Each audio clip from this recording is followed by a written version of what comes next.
You know what's strange? We talk endlessly about trauma, about toxic parents, about broken childhoods. We've built entire industries around it. Therapy, self-help books, podcasts, retreats. But there's this specific kind of upbringing that never makes it into those conversations. Not because it was dramatic, but because it wasn't.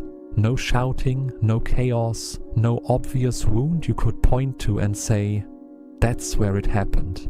Just silence, expectations, and the slow, quiet lesson that the best version of you was the one that didn't take up too much space.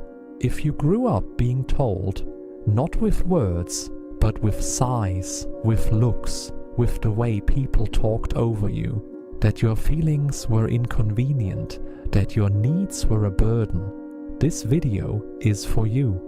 They weren't quiet because they had nothing to say. They were quiet because they learned very early that saying things had consequences. Not dramatic consequences, just the subtle, consistent experience of being dismissed, of reaching out and finding nothing there, of watching someone's eyes glaze over mid-sentence. So they stopped reaching. They learned to process everything internally, to need less, to ask for less, to become, in the most fundamental way, easier to ignore. Psychologists have a name for this pattern. They call it emotional parentification, not in the dramatic sense of a child raising their siblings, but in the quieter sense of a child who learns to manage their own emotions so completely that the adults around them never have to. You became self-sufficient, not because you were strong, but because you were trained to be. And the world rewarded you for it. You're so mature, you're so easy, you never cause trouble. What they meant was, you never caused them trouble, you absorbed it instead. Research from the University of California found that children who grow up in emotionally restricted environments develop what's called a high internal processing load. They don't stop feeling, they just stop showing. Every emotion gets rerouted inward, examined, understood, contained, before it ever reaches the surface. This is why, as an adult, you can sit in a crisis and appear completely calm. Not because you don't feel it, but because you've been processing feelings privately since you were 6 years old.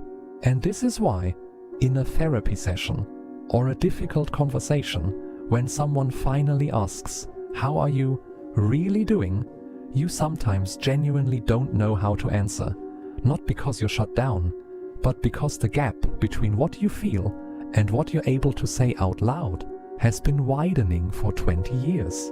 You developed an extraordinary ability to read a room, to sense the emotional temperature before anyone has said a word, to know from the way someone sets down a glass or clears their throat that something is wrong before they know it themselves. You developed this because you had to. When you can't rely on adults to communicate clearly, you learn to read everything else. Body language, tone shifts, the specific quality of a silence. But here's the cost. You got so good at reading everyone else that you stopped being readable yourself. People who love you will tell you, "I never know what you're thinking. I never know if you're okay. I never know if I've hurt you." And you'll think, "I thought I was being easy." Because easy is what you were taught to be. Easy is what kept the peace. Easy is what made you lovable, in the only way you knew how to be lovable. The problem is, easy and intimate are almost mutually exclusive. Real intimacy requires being inconvenient sometimes. It requires saying, "I'm not okay," when you're not okay. It requires taking up space. And for someone who spent their entire childhood learning that taking up space was a risk, that is genuinely one of the hardest things in the world. This pattern doesn't happen to everyone, but it happens to introverts at a disproportionate rate. And the reason is almost painfully logical. Introverts by nature process internally. They're already inclined to think before they speak. to feel before they express, in a home that rewards that tendency, not because it's healthy, but because it's convenient. The introvert child gets a very specific message. The way you naturally are is the way we need you to be. So they never learn to push against it. They never learn that the inner world has a right to exist on the outside too. They become extraordinarily developed on the inside, rich, complex, endlessly thoughtful, and almost completely sealed off on the outside.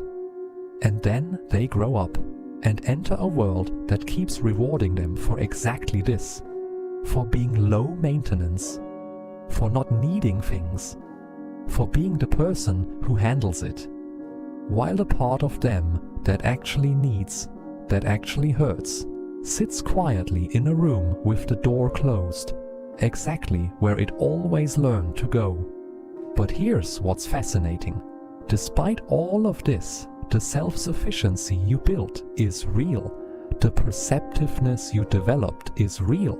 The depth of your inner world is real. None of that was a mistake. None of that needs to be dismantled.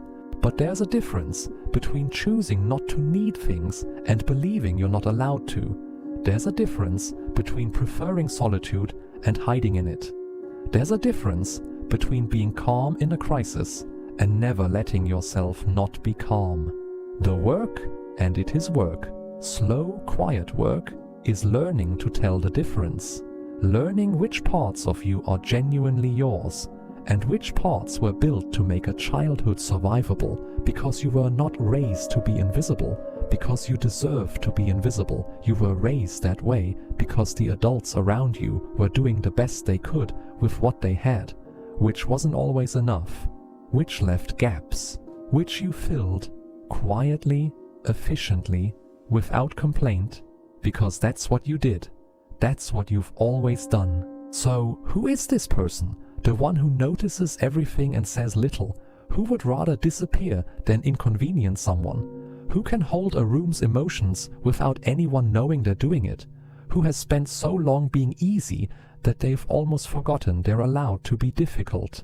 They're not broken, they're not damaged, they're just someone who learned, very young, that the world had limited patience for what they actually were, and who has been slowly, quietly, learning to unlearn that ever since. If this sounded like your story, even a little, you're in the right place. Subscribe. There's a lot more where this came from. And leave one comment below. Just this. Growing up, were you the easy one? I'll be reading.